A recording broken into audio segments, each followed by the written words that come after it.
Okay, everybody, welcome back. So today's the day where we have a quick look at the programming language C#. Now, Unity uses scripts in either C# or JavaScript, and the one that we're going to be looking at is C#. Now, what I want you to do is come over to where it says New and click, and we're going to create a new project. I'll just call mine C#. If I can spell C#, there we go. And click Create Project. And here we go. Unity has opened up a default new project for us. So we have the main camera and the directional light and pretty much nothing else. Now what I want to draw your attention to first is the console panel, which for me is down here. If you can't see it, you can always click Window and go down to Console and it will pop up somewhere. If it's not in the same place, you can also click Layout and click Default and the Console tab will reappear. Now, this tab here allows the script to send us messages throughout our development process. So we can write little messages to ourselves, checking the score or checking the time in the game or the distance between different objects or whatever information could be useful to us for debugging. Now, what I want to do is go to Game Object and we're going to create a 3D cube. And now what we're going to do is we're going to attach our first C# script to this cube, and we're going to manipulate either its position or its rotation in a second. So there are two ways to do this. You can either, on the project panel, right click and create a C# script, or there's a quicker way where while the cube's selected, we can add the script on this Add Component button. So if we click, and I'm just going to type cube script, there we go, and create an add. Now what that's done is it's created another little one of these boxes which are called components, and it's automatically attached the script which has also appeared in the assets panel now, and that's attached to this cube. So while ever the cube is actually active, whereas it's inactive or active, the Unity software will run any code that's attached to every game object in the hierarchy that has a script. Now, the software used to edit the code that's bundled with Unity is called MonoDevelop. And if you just double click on the script, that will automatically open this script inside MonoDevelop software. Here we go. Now, what it's done is it's generated for us the default script. It's trying to help us, as the majority of scripts rely on these three lines at the top, and then we have something called a class. Now, these three up at the top are actually libraries full of mini functions. Now, imagine if the software were Microsoft Word, for example.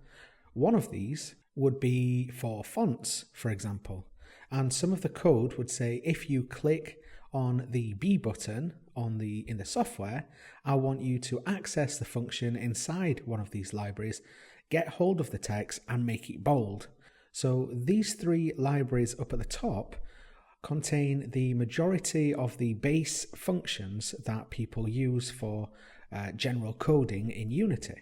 Now, to give you a quick crash course for a second, the code starts with something called a public class, and we give it the name of the file.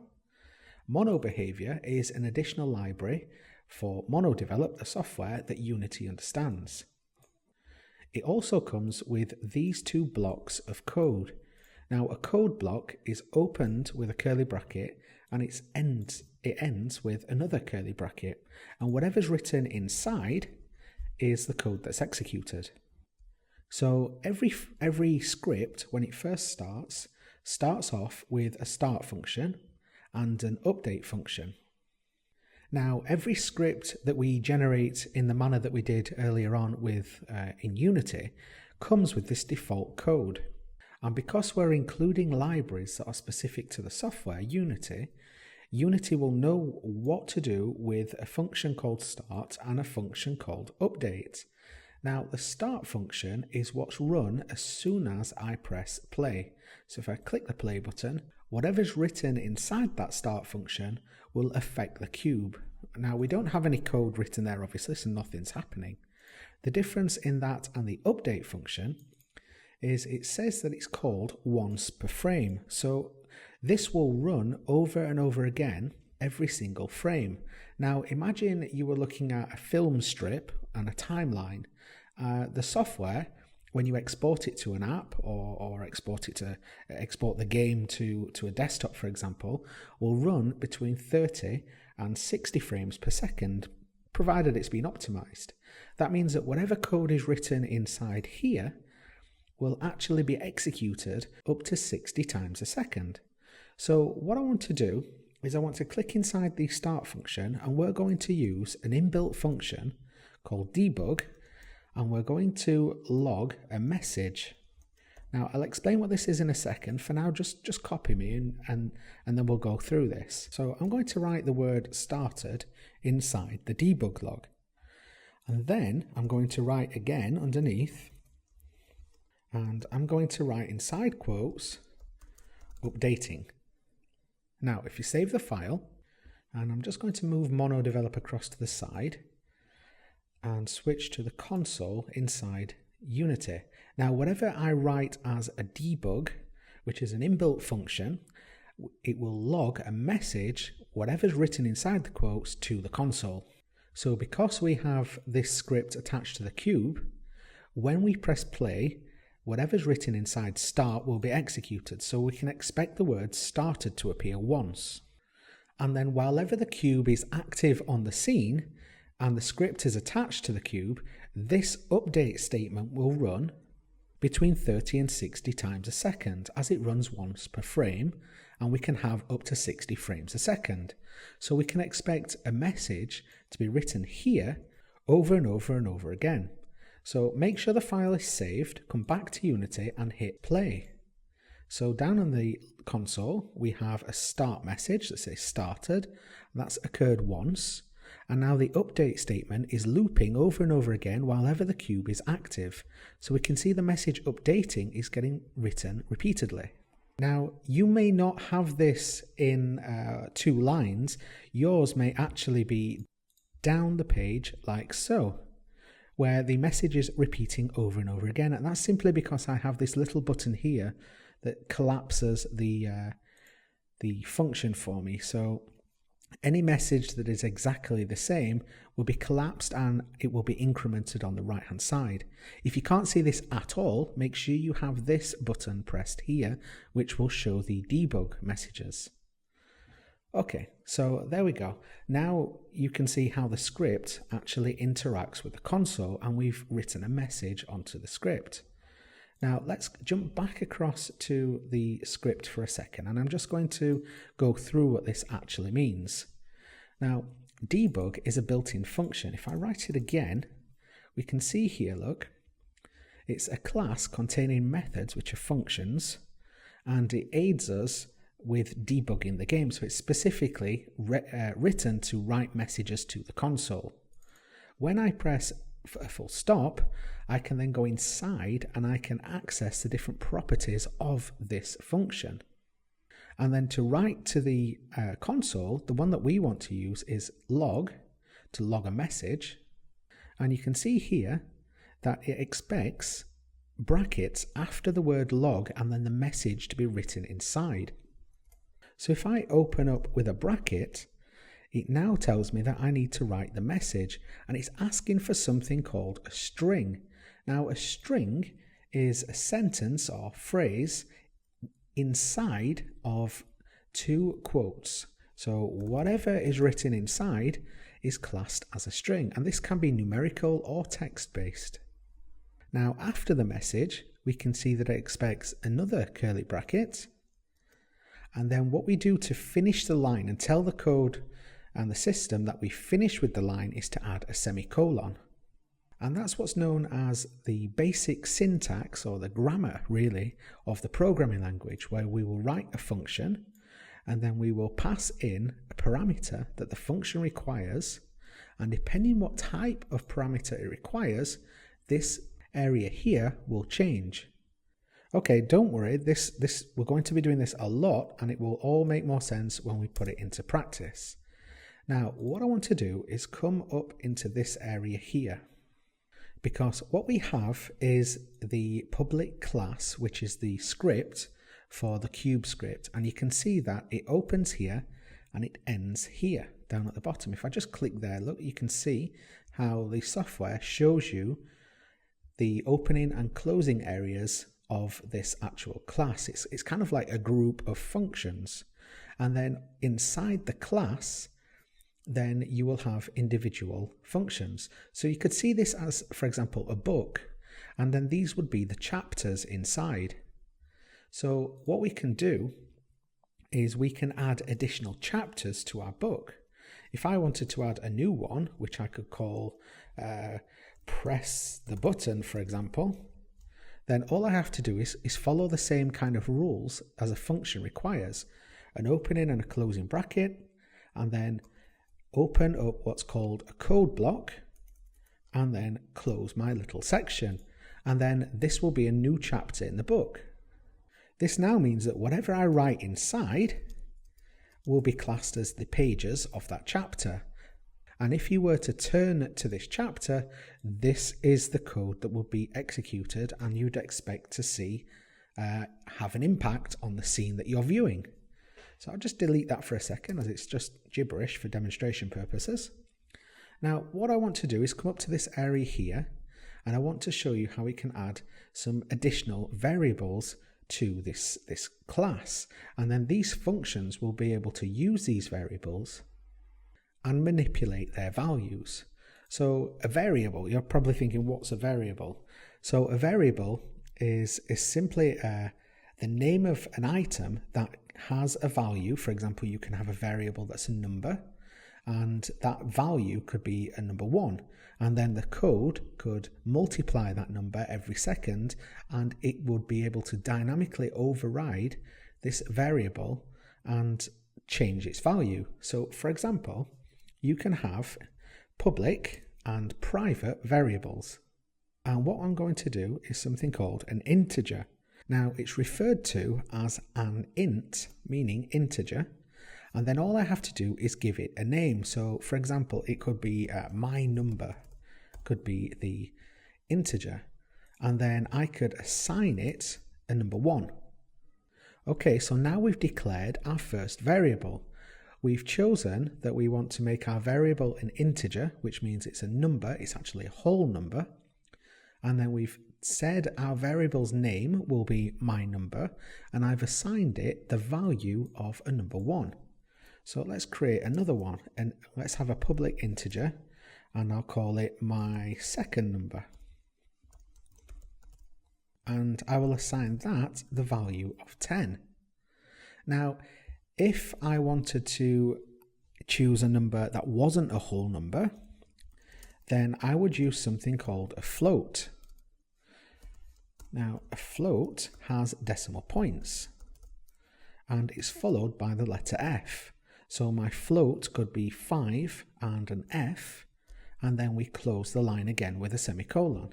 Now, because these are inside the class, but not inside a specific function when they're originally created, these functions will be able to access all these up at the top, and you'll see as the page grows with multiple functions how we can manipulate the values. So let's jump back to the update statement for a second. And what I'm going to do is I'm going to write another message to the console, and it will basically say my number. Now, whatever is written inside the string is what I decide I want my message to be and to appear here. But what I can do is I can bolt one of these variables onto the end of my message. So if I put a space here, for example, and then I write plus, and I'm going to add my number, and it knows exactly which variables are accessible now, then we can expect the message here to read my number, and then we've added my number variable onto the end of our message. Now, it's not inside the quotation marks because this is a string and this is an integer, and we're just adding it to the end. Now, the debug log is smart enough to know what to do. This is called overloading, which we don't need to worry about too much for now, but I'm just showing you how things connect to each other. So if you just save the file and go back, I'll just clear this off for a second. And then if I press play now, the update will run up to 60 times a second. And here we go, look, my number, and then we've added onto the end the number 1. Now, if you take collapse off, you can see that this is recurring over and over again as the update statement runs. And it works in a similar way. For example, hypothetically, I could have some code here that says if my number is 1, then I want you to add 10 onto it and then write that message to the screen. Or if the time is less than 10 seconds, I want you to add my number together over and over and over again until it matches the amount of seconds or something like that. You can just see generally how this kind of code comes together. So this here is a string, if you remember, inside the quotes, and we can also declare those up at the top. We'll have a public string, and I will call it my string, and that will equal a string in between quotes.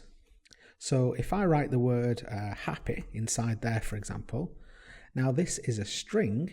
I don't have to write this here. I can just simply write my string, and the code will use whatever the value of my variable is and dynamically write it into the update statement. So I'll save that again, and we will have happy and then a number 1 afterwards in the debug log. So I just press play, and there we go, happy 1. So you can see how this script can dynamically access these variables up at the top. And then we can make things happen based on what these values are. So if we put this into practice in the real world, one of these would be, for example, the score for the game. And because it's public, that means that other scripts will be able to access this variable. So if I added a public variable, which will be the score, for example, and set it to be 0, then we added a second cube or a scoreboard on the scene. Declaring this variable as a public variable means that it's exposed to other scripts within the software. So we could have a second script that can access this value. So let's imagine on the screen we have a scoreboard, for example, and there's an empty box where the score would appear. That box could have a piece of a script attached to it, and it could simply say, jump across to the cube script and access the score variable and write it into this box. Now, the difference in a public and the other one, which is a private variable, if I write my other score or my temporary score equals 100, for example, because this is private, that means it's only accessible to the functions within the same class. That means that if my other script on the scoreboard tried to jump into the cube script and access this variable here, because it's private, it wouldn't be able to see it, and that's called scope. So that's the difference in a public and a private variable. Within Unity, there's another difference where remember this is on the cube, if I click on the cube, anything that's public appears underneath down here. And that's good for us for debugging because I can dynamically change these numbers here. And when I press play, it will override the cube, and it will inherit the values of the variables will inherit the values that I've assigned here. It's really handy for testing out things like altering sizes, or maybe if we want to adjust the speed slightly or something like that, we can actually just tweak it here, press play again and see our effects. We don't always have to jump into the code to do that, but that only works with a public variable. Okay, so that's the difference in a public and a private variable, and I've introduced you to an integer, a float, and a string. Integers are for numbers, which are whole numbers. Floats are for numbers as well, but I've actually written a whole number as well, but it could have a decimal place, like so. A string is for encapsulated text or text and numbers and symbols or whatever you want.